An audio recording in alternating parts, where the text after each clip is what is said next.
ఓం మహాగణాధిపతయే నమః. ఓం గురుభ్యో నమః. ఓం శ్రీమాత్రే నమః. పరమేశ్వర స్వరూపమైనటువంటి జ్యోతిష, వాస్తు మరియు ఇతర అనేకమైనటువంటి శాస్త్రములను మనకు అందించినటువంటి మహర్షులకి నమస్కారం. హయగ్రీవ హయగ్రీవ హయగ్రీవేతి యో వదేత్ తస్స నిస్సరతే వాణి జహ్నుకన్యా ప్రవాహవత్. అరుణాం కరుణాతరంగితాక్షీం ధృతపాశాంకుశపుష్పబాణచాపాం అనిమాదిభిరావృతాం మయూకైః అహమిత్యేవ విభావయే భవానీం. శ్రీమాత్రే నమః. ప్రేక్షకులకి ఆ లలితాంబిక అమ్మవారి యొక్క అనుగ్రహం పరిపూర్ణంగా కలగాలని మనస్ఫూర్తిగా కోరుకుంటూ మనం ఈరోజు గురువు వక్రత్యాగం అవుతుంది అంటే ఇన్ని రోజులు వక్రించినటువంటి గురువు 5వ తేదీ నుంచి వక్రత్యాగమై మే 15వ తేదీ వరకు వృషభ రాశిలోనే ఉంటాడు. దాంతోపాటు గురువుకి కోణస్థానంలో కేతు ఉన్నాడు. సో నవపంచక స్థానాల్లో గురుకేతువులు ఉన్నప్పుడు ద్వాదశ లగ్నముల వారికి లేదా ద్వాదశ రాశుల వారికి ఏ విధంగా ఉండబోతుంది, ఏ విషయాల పట్ల చాలా బాగుంటుంది, ఏ విషయాల పట్ల జాగ్రత్తగా ఉండాలి, ఎటువంటి పరిహార మార్గాలు చేసుకోవాలి, అదేవిధంగా లగ్నము జాతకం లేనివారు కూడా ఈ గురుబలం పెంచుకోవాలంటే ఏం చేయాలనేటువంటి విషయాల్ని మనం ఇప్పుడు తెలుసుకుందాం. అయితే ఈ విషయాలు చెప్తుంది నేనైనప్పటికీ కూడా చెప్పిస్తుంది సాక్షాత్ లలిత అమ్మవారిగా భావిస్తూ ఒక్కొక్క లగ్నం గురించి తెలుసుకుందాం. మీనలగ్నము, మీన రాశి, మీనం వారికి చూసుకున్నట్లయితే ప్రస్తుతం మీకు గురువు రుజుగతిలో 3వ స్థానంలో ఉన్నందుకు మీకు ఎప్పటి నుంచో హైయర్ ఎడ్యుకేషన్ లేనట్లయితే పెద్ద మొత్తంలో రావాల్సిన ధనం రావడానికి, తండ్రి గారికి సంబంధించినవి ఏమైనా తండ్రి గారి ఆరోగ్యం కావచ్చు, ఇట్లాంటి విషయాల్లో ఏమైనా గతంలో ఉన్నటువంటి ఇబ్బందులు ఇక్కడ తగ్గడం జరుగుతుంది. అయితే ఇక్కడ లగ్నంలో రాహు ఉంటూ శని కూడా వచ్చి చేరుతున్నాడు కాబట్టి పర్టికులర్గా మీరు మార్చ్ ఎండింగ్ నుంచి మే ఎండింగ్ వరకు తీసుకునే నిర్ణయాల విషయంలో కానివ్వండి, కొన్నిసార్లు అపోహపడుతూ ఉంటారు, ఇది అవుతుందేమో అది అవుతుందేమో, అటువంటి విషయాల్లోని కొంత జాగ్రత్తగా ఉంటూ, కాకపోతే ఈ కాంబినేషన్ ఏదైతే ఉందో శని రాహులు ఎవరైతే ఉన్నారో లగ్నంలో ఉండడం వల్ల మీకు విదేశాలకు వెళ్ళడానికి అవకాశాలు, ఎక్కువగా విదేశాల్లో సంచరించడం ఇట్లాంటివన్నీ జరుగుతూ ఉంటాయి. అయితే ఇక్కడ గురువు 3లో ఉంటూ 7వ స్థానంలో కేతు ఉన్నాడు. సర్వసాధారణంగా మీనం వారికి పార్ట్నర్స్ విషయంలో కానీ, అది బిజినెస్ పార్ట్నర్స్ అయినా లేనట్లయితే జీవిత భాగస్వామి సంబంధించిన విషయంలో గతంలో ఉన్నటువంటి ఇబ్బందులు, వారి వల్ల వచ్చేటువంటి ఇబ్బందులు కానివ్వండి, లేదా సామాజికంగా మీరు కొన్ని ఈ సోషల్ మీడియాస్లోని ఇచ్చే స్టేట్మెంట్స్ వల్ల లేనట్లయితే ఈ సామాజిక మాధ్యమాలు ఏవైతే ఉంటాయో వీటి వల్ల వచ్చేటువంటి ఇబ్బంది గురువు రుజుగతి వల్ల క్లియర్ అవుతాయి. అదొకటే కాకుండా వివాహం కోసం ప్రయత్నం చేస్తున్నాము, 7వ కేతువు గోచారంలో 7వ కేతువు వల్ల అది ముందుకు కదలటం లేదు అని బాధపడేటువంటి వారికి 7వ కేతువు మీద గురువు యొక్క దృష్టి పడడం వల్ల ఆ యొక్క ఇబ్బందులు అనేవి కూడా తగ్గుతాయి. ఇక అదేవిధంగా మీరు నవగ్రహాల్లో 7మంలో కేతువు ఉన్నందుకు కేతువుకి, రాహుకి, శనికి, కుజుడికి ఈ 4 గ్రహాల దగ్గర దీపారాధన చేయండి. ఒకటి.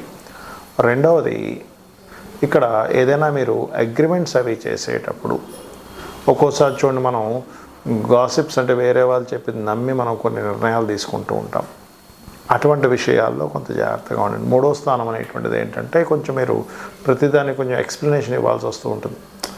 అటువంటివి కొంచెం 3లో గురువు ఉన్నప్పుడు, లగ్నంలో శని రాహులు ఉన్నప్పుడు జరుగుతూ ఉంటాయి. కాబట్టి మీ సంజాయిషి చెప్పుకునేటువంటి విషయం వస్తుంది అనుకునేదాన్ని కాస్త అవాయిడ్ చేయండి.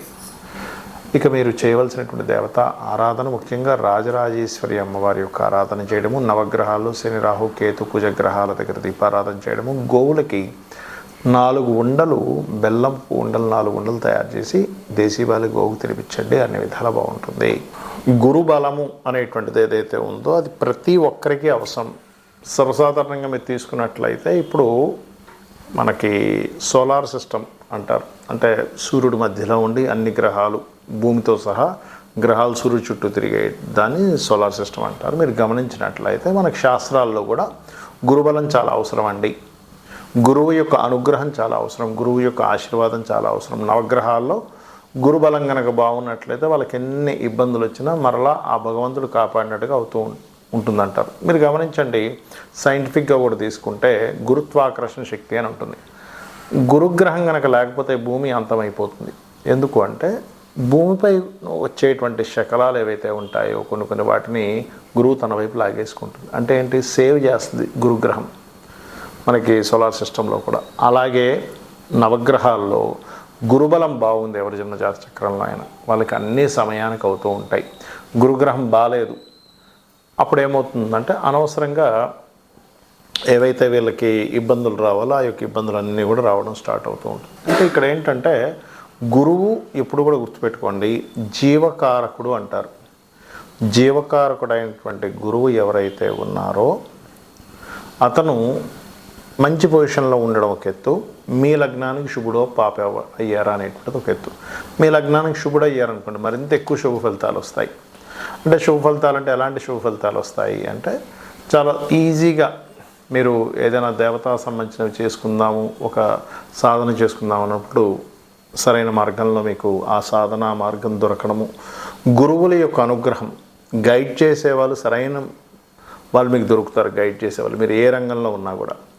అదేవిధంగా సంతాన ప్రాప్తి, పేరు ప్రఖ్యాతలు రావడము, ఆధ్యాత్మికంగా మంచి పురోగతి ఉండడం అనేటువంటివన్నీ కూడా ఇక్కడ మీకు గురువు బాగుంటే వస్తుంది. అదే కనుక గురువు బాగోలేడు అప్పుడు ఏంటి అంటే సరైన గైడ్ చేసేవాళ్ళు దొరకరు, మీకు మిస్గైడ్ చేసేవాళ్ళు ఎక్కువ దొరుకుతూ ఉంటారు మీ లైఫ్లో.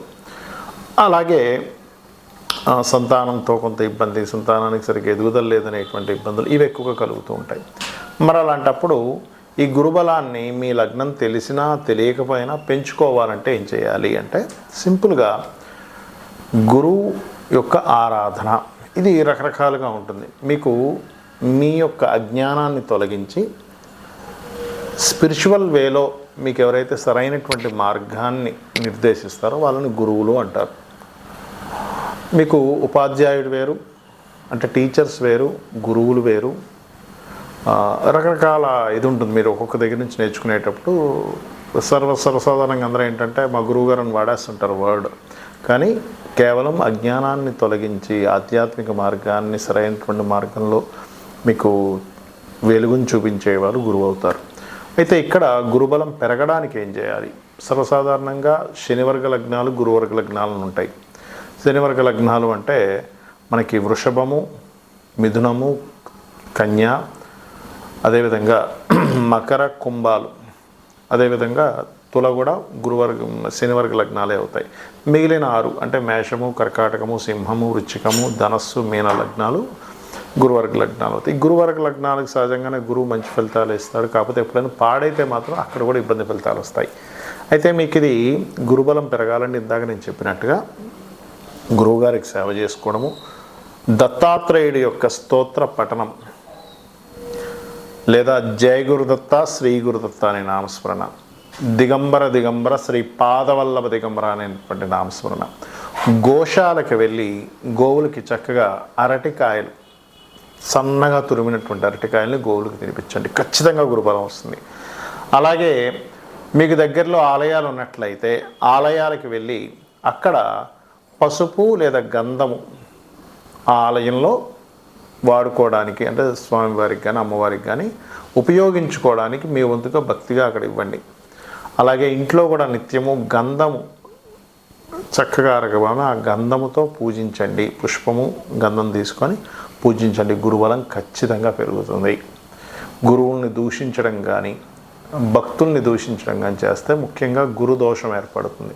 కాబట్టి అటువంటి తప్పులు చేయకండి.